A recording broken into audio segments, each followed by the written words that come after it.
Je ne sais pas si vous avez remarqué, moi j'écoute souvent la radio, c'est toujours les mêmes postes que j'écoute, mais le premier de l'an, même la veille du premier de l'an, eh bien c'est immanquable.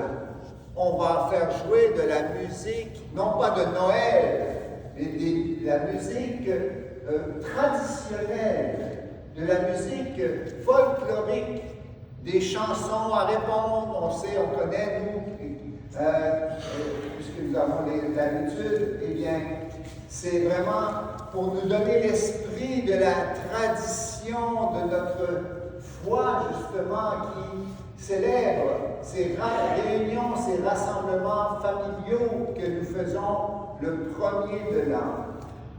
Et j'aimerais justement insister sur l'élément de la tradition.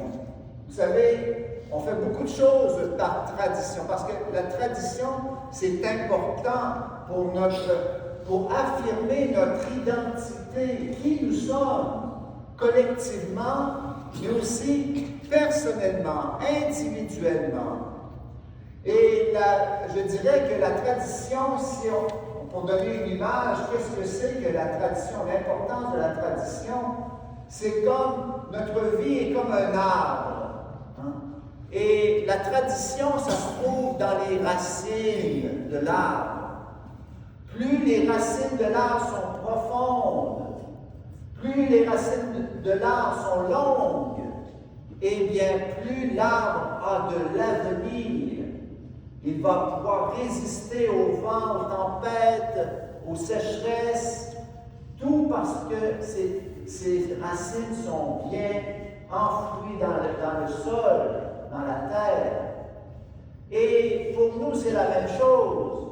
Nous aurons une communauté qui va avoir longue vie dans la mesure où nos racines, eh bien, de foi vont être longues et profondes. Et vous savez, plus on connaît nos traditions, plus on va connaître aussi nos origines, notre histoire, et plus notre vie aura du sens. Beaucoup de gens ne comprennent plus leur vie parce qu'ils ne connaissent pas, justement, leurs origines et leur histoire. C'est ça la tradition. Et le Seigneur, bien aujourd'hui, nous invite à célébrer de manière traditionnelle ce début de l'an. Hein? C'est vraiment important. Dans la première lecture, on nous rapporte justement un élément traditionnel fondamental dans la foi d'Israël et qu'il est devenu ensuite dans l'Église, qu'il a perpétué. Cet élément traditionnel, c'est la bénédiction. Hein? Et vous savez qu'est-ce que c'est qu'une bénédiction? Qu'est-ce que c'est qu'une bénédiction? Vous pouvez me dire en mots simples. Comment? Vouloir du bien, exactement. Hein? C'est, comme le dit le mot en latin, benedicere, ça veut dire du bien. Si on veut dire du bien à quelqu'un, c'est parce qu'on lui veut du bien. Et si on lui veut du bien, c'est qu'on l'aime. Parce que aimer quelqu'un, c'est vouloir le bien de l'autre. Hein? Alors, c'est vraiment, au fond, la bénédiction, c'est Dieu qui nous dit une parole d'amour pour nous dire qu'il nous aime et que nous ne devons pas craindre, nous devons avoir confiance dans l'avenir, en nous-mêmes et surtout en lui. Hein? Et cette bénédiction nous révèle en fait la puissance de la parole. Hein? Déjà, notre parole humaine, elle est puissante, elle a des effets. Quelqu'un qui vous dit, là, sans faire une blague, hein, je t'aime, eh bien, tout de suite, là, dans vous, là, ça se libère. Et là, vous sentez là, comme un vent d'air frais là, qui vient vous revigorer parce que vous vous sentez aimé. Et puis l'inverse est aussi vrai. Hein? Quelqu'un qui va vous dire, « Ah, toi là, hein, je te hais. Hein? » On dit en québécois, « je te haïs. Hein? » Mais alors là, tout de suite, là, on se durcit, puis on se recroqueville sur nous-mêmes, et puis on est vraiment là en mauvaise condition. Voyez-vous, des paroles humaines peuvent changer notre cœur. Eh bien, imaginez-vous si la parole de Dieu qui nous est adressée, nous croyons que c'est la parole de Dieu qui nous parle, eh bien, ça va transformer une vie, ça va transformer comme la Sainte Vierge de fait. La Sainte Vierge, eh bien, elle a accueilli la bénédiction de Dieu. Ces paroles que nous entendons là, dans la première lecture, eh bien, Marie, là, pour la première, les a accueillis dans la foi et dans l'amour. Et cela a fait en sorte qu'elle a donné naissance au Fils éternel du Père, au Verbe de Dieu qui s'est fait chair en elle et par elle. Saint Augustin avait dit à ce sujet justement, Marie a conçu Jésus premièrement dans son cœur avant de lui donner la vie physique. Et ça, c'est justement parce que sa foi était vivante, sa foi était profonde, et fait en sorte que, eh bien, cette parole de Dieu, elle l'a accueillie et elle l'a vraiment fait porter tout le fruit que Dieu voulait qu'il porte en elle.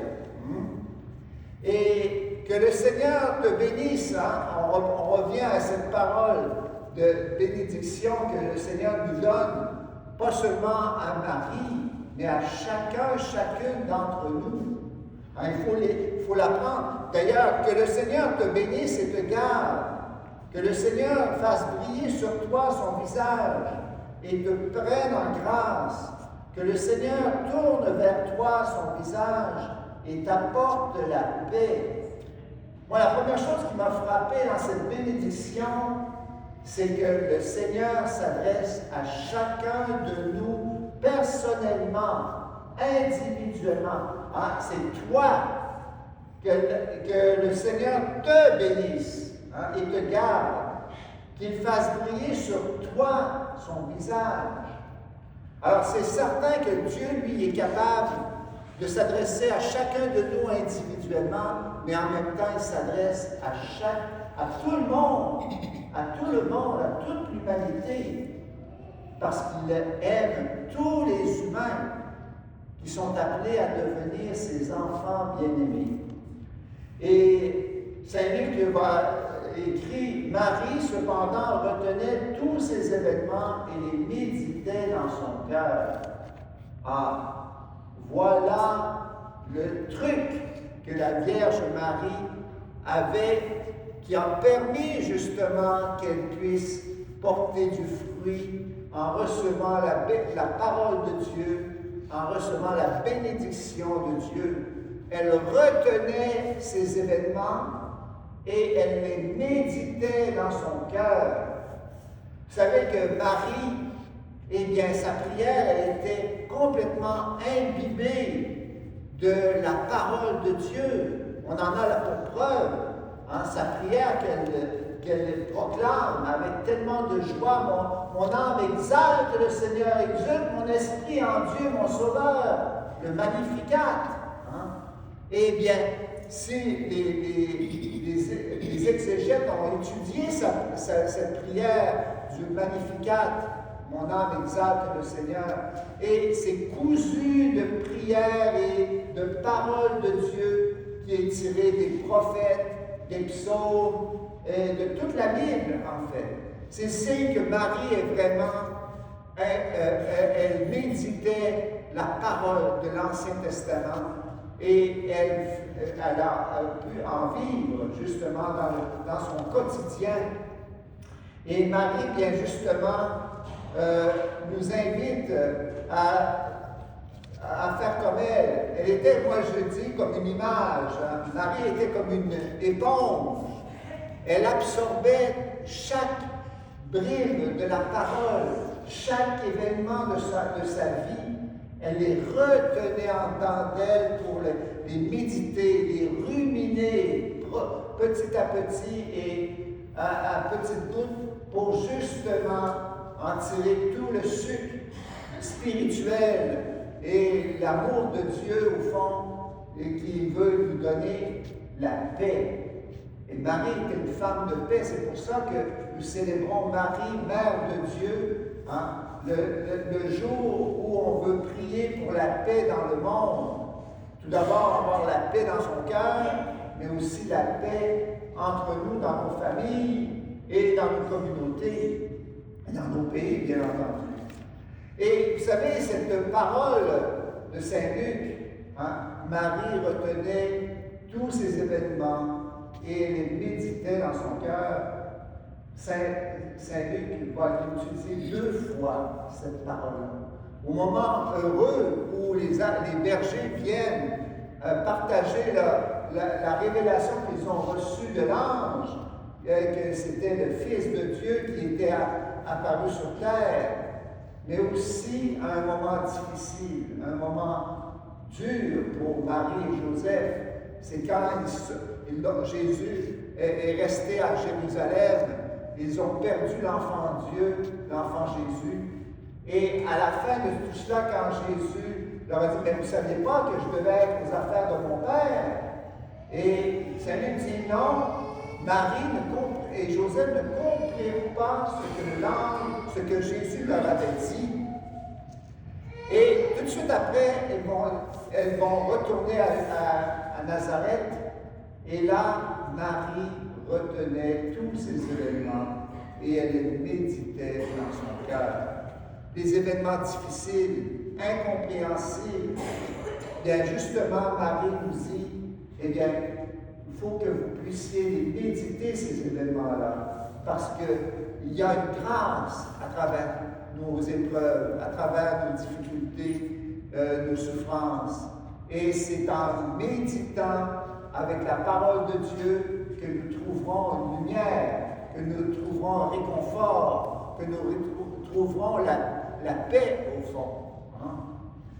Et puis, une chose, je dirais une application de cette parole de l'Évangile aujourd'hui, c'est, vous savez, on a cette coutume, très belle coutume, tradition encore une fois, hein, de se souhaiter au jour de l'an ou dans la semaine qui suit, hein, eh bien, bonne année, santé, paix, etc.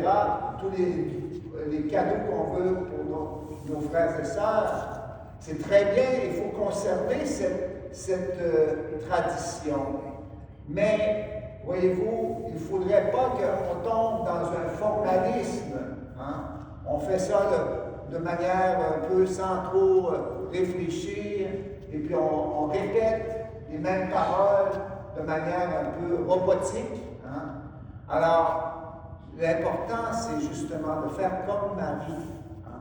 De méditer, que ce soit le fruit de notre prière, des vœux que nous pouvons faire à nos frères et sœurs, eh bien, que ça ne soit pas des paroles vides de sens, mais que ça soit rempli de l'amour de Dieu que nous avons cueilli dans notre méditation, dans notre réflexion de la parole de Dieu et de l'amour, au fond, que nous portons à nos frères et sœurs. Alors, c'est ce vœu que je vous fais et que je me fais en même temps, parce qu'on est tous humains, on est tous limités, mais justement, demandons au Seigneur que nous puissions, comme Marie, qui a porté du fruit, qui nous a donné Jésus, hein, eh bien, que nous puissions nous aussi, à notre mesure, hein, eh bien, donner Jésus à nos frères et sœurs. Et donner Jésus, c'est donner la paix, c'est donner l'amour